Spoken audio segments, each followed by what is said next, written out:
Hey everybody, welcome back to another episode of Craving Shaving. I am trying to get a shave in, hopefully while my daughter sleeps. We'll see if she does or not, but hopefully she'll be able to allow me to do this.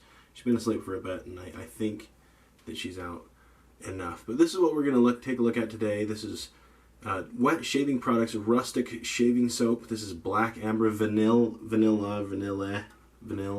I don't know exactly how it's pronounced. I just want to say Black Amber Vanilla.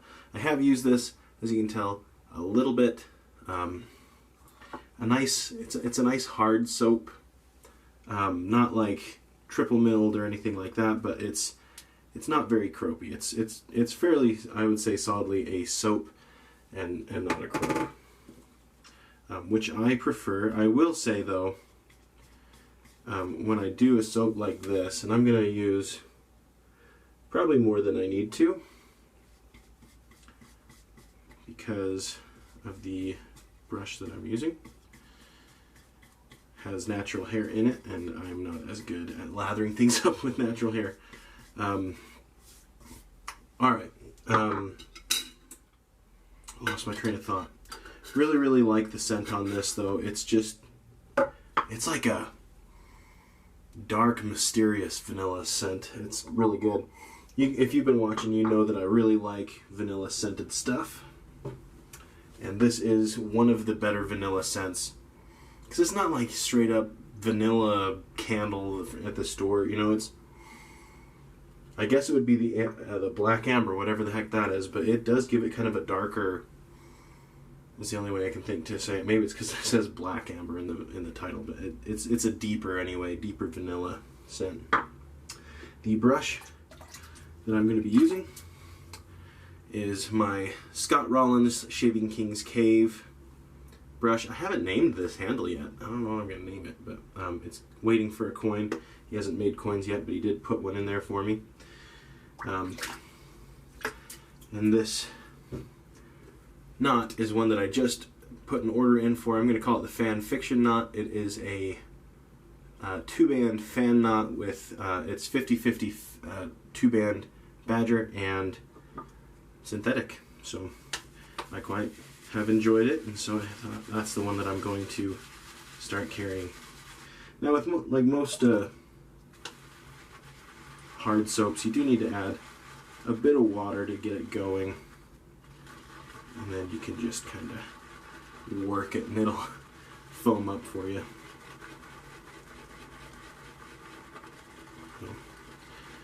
I am excited to offer this knot. Again, for those of you who didn't see the other video where I explained it, I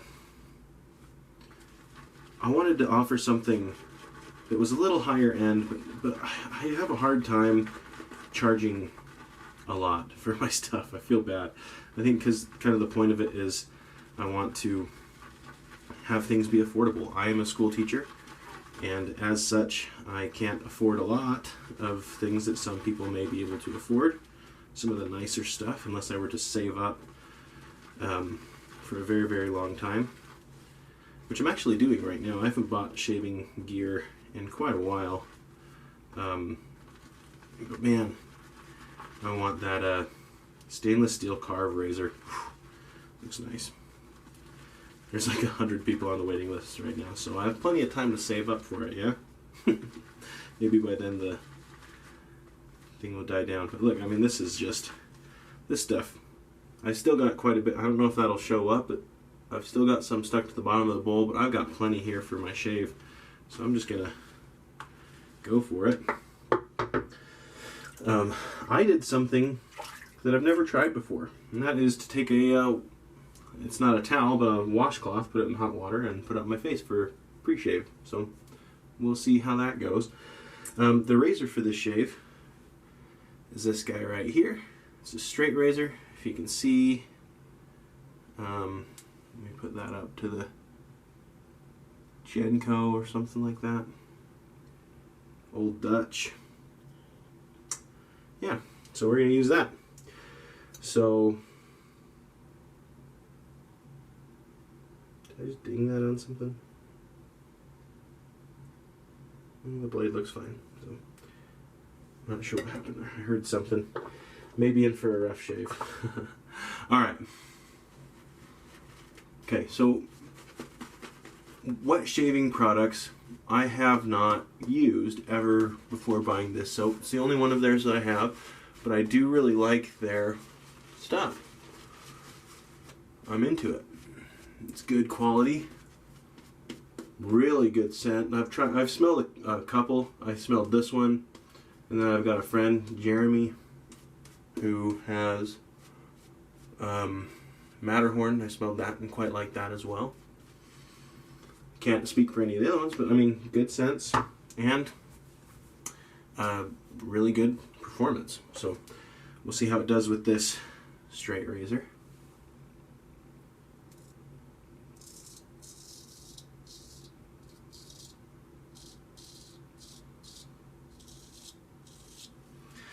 It's been too long since I've used a straight razor.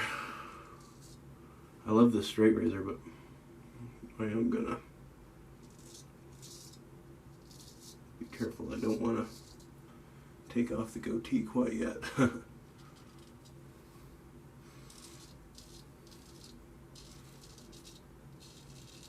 So here's a comment for the comment section.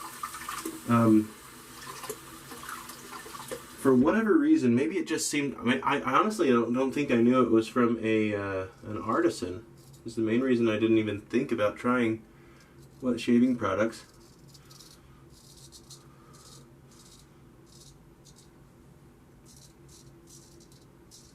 I mean, it's in a tin, and I don't know, WSP. It just sounded to me like a company, you know, that's not a artisan, but like a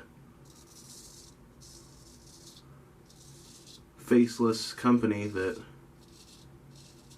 just made shaving products. And I'm less likely to buy stuff like that. I'm all about supporting the artisans, you know. Oh, dang. Almost took my mustache off. I'm not used to this. And so I didn't ever really give it a shot. But here's my question is,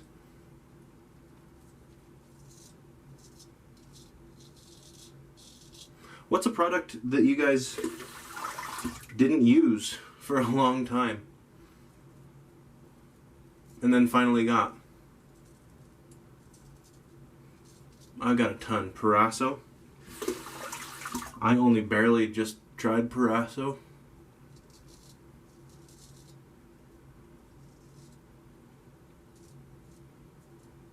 Haven't tried Tobacco.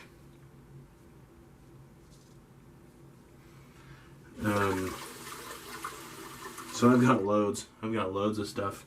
I'm curious what you guys have put off getting for a long time. Maybe you've just never tried on the hardware side of it. I've never tried the Merkur 34C.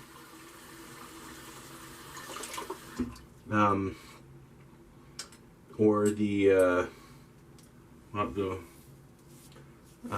some of the other just standard razors. I just never got into those. Let some of the water out of this, it's getting full.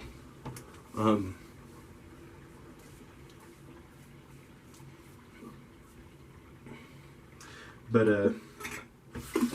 I've had good stuff, so I haven't really felt the need to. I think it was just, I probably should try some of those things. I think it's just, you know, they thought it was like, oh, just standard stuff. It's not fancy or whatever. But that shouldn't matter. I know a lot of people love their Merkur 34C. So.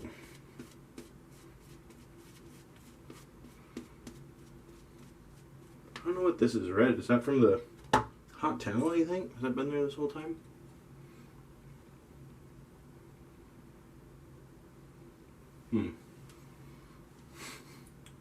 Here's my inexperience with a straight razor coming through here, hey? We're gonna go this way.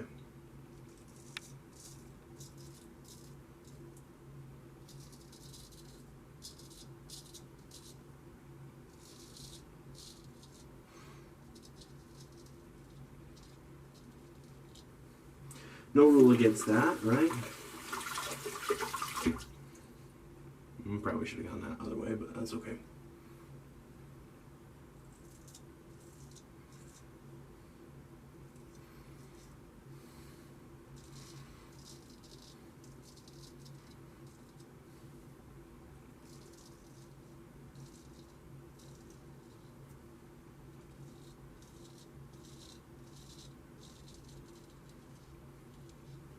Yeah, I really would like to hear what you guys have to say about products I haven't tried that I should.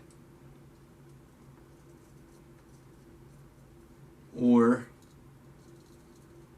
things that you've just never bothered to try.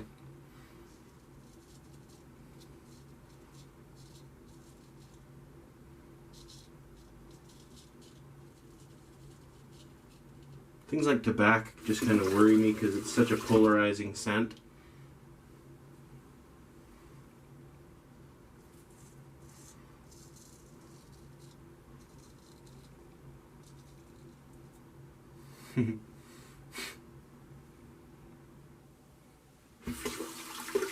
Oh my goodness.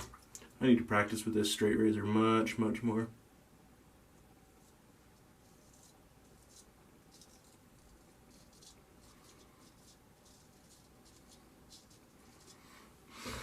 Alright.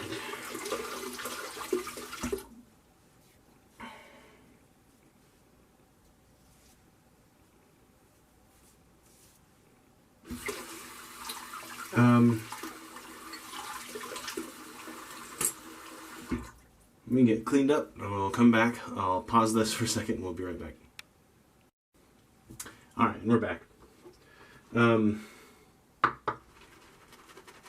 Hope everyone's summer's going well. I know it's coming to a close.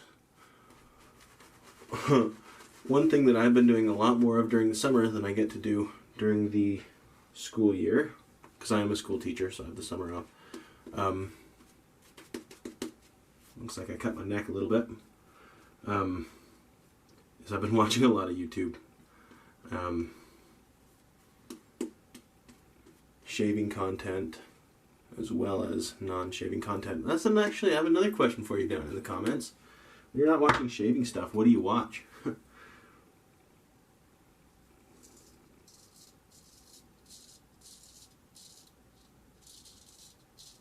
I know there's a lot of shaving stuff out there, so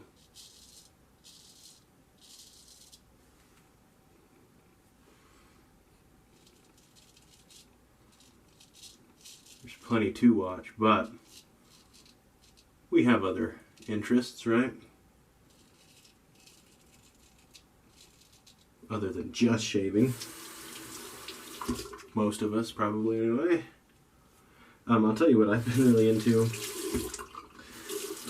So, background on this. I am a science teacher. And so, I love teaching and learning about science. One of my favorite things to teach kids, and I think probably one of the most effective way to teach kids about science, I'm going to go up here actually, is through misconceptions. We're taught a lot of things about science that is wrong, and it can be really rattling and cause a lot of cognitive dissonance, which is actually quite good in learning scientific concepts and ideas. Cognitive dissonance are just, things that go against what we think we know, is really effective. Just for example, one of the things that people are taught that's just absolutely just not true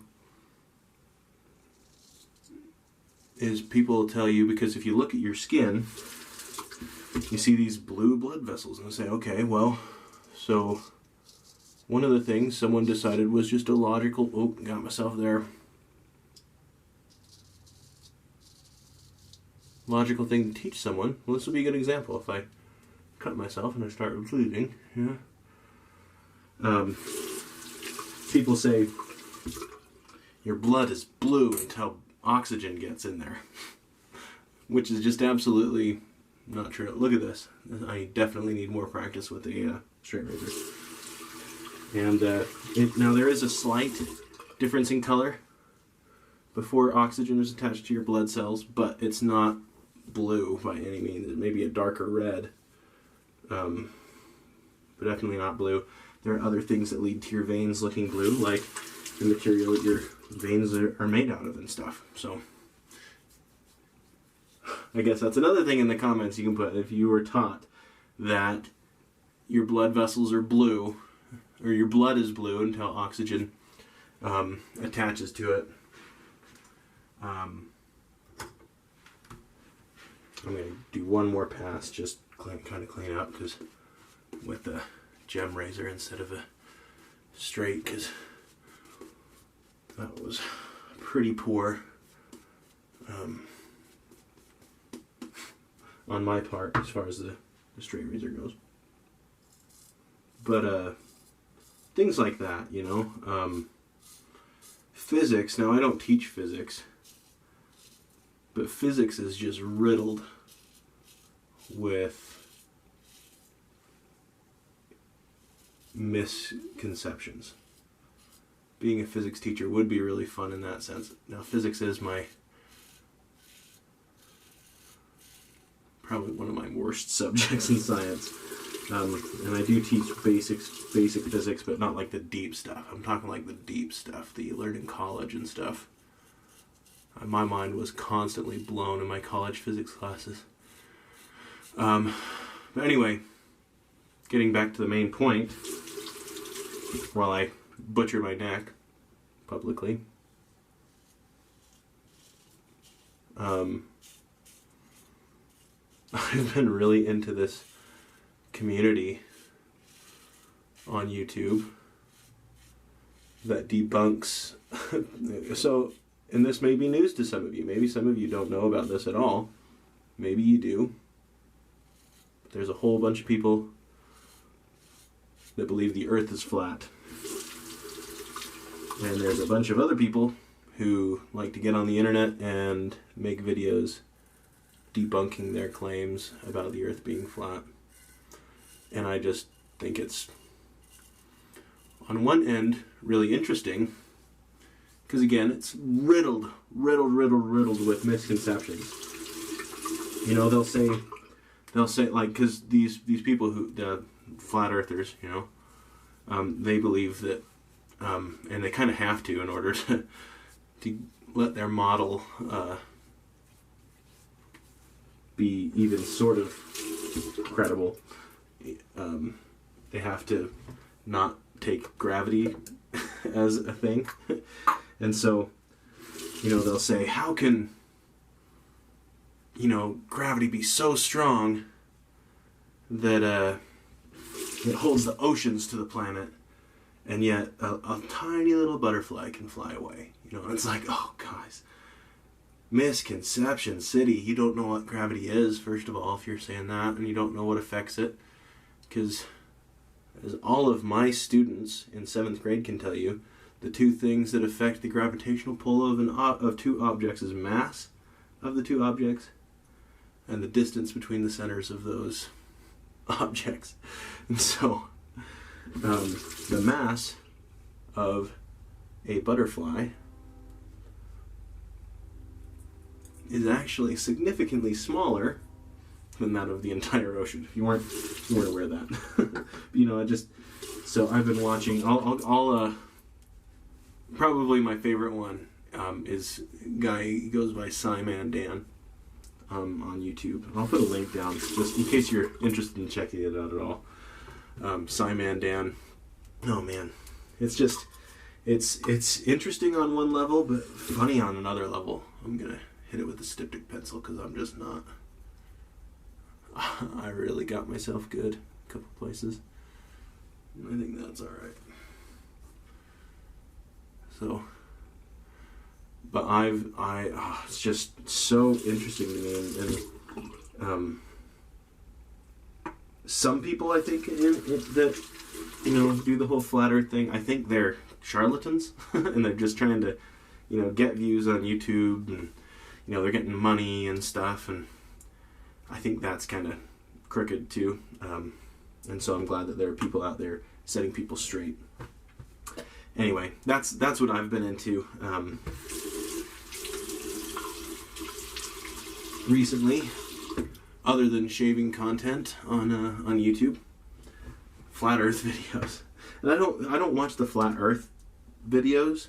I watch the people debunking the Flat Earth videos. And it's just entertaining to me to see what the claims are, and you know, how they debunk them is really interesting, especially since a lot of it is physics, and physics is not my cup of tea.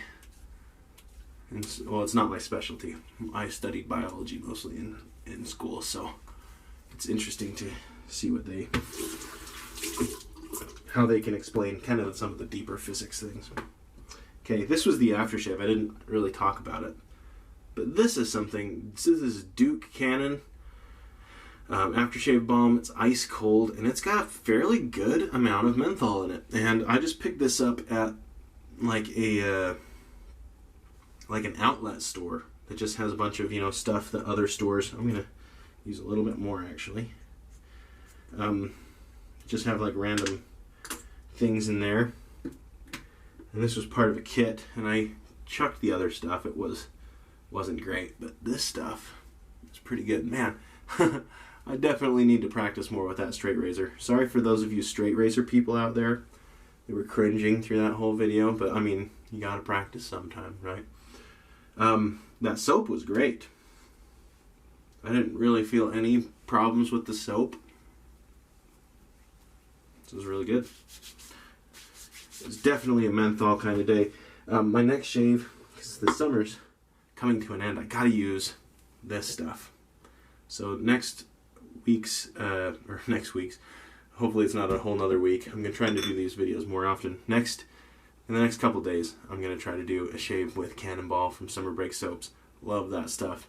And I haven't used it this summer because I've been so busy with stuff with my daughter being born and trying to get relicensed for my teaching this year, and just all this stuff. It's been nuts. So I haven't made a brush in over a week. Yeah, so it's been crazy. So appreciate you guys who are tuning into this. If you did make it to this point, please like this video if you did indeed like it. And if you got this far and you're not subscribed, I'd really appreciate a subscription. So go hit the subscribe button. And I'd really appreciate that. Anyway, looks like I have some more care to do with this. I'll do that off camera. Let me hurry and finish up. We've got the Scott Rollins Shaving King's Cave, a brush with the fan fiction knot in there.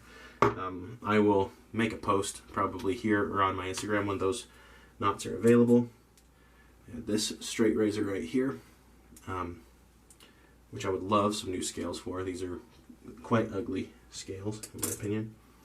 And then Wet Shavings Products Rustic Shave Soap, which I'm glad that I finally gave it a shot. Oh man, it's just a beautiful, beautiful scent. I wish it was a little stronger, and it's not weak. It's probably a good 5 or 6, but I like strong scents, so you know, I'd always go for a stronger scent. And then the Duke Cannon Aftershave Balm, alcohol-free shea butter. Yeah, it's pretty good stuff. I like it, and I love that it has menthol because a lot of aftershave balms don't worry about that. Okay. Thanks for watching this video. I appreciate it, and hope you guys have a wonderful day.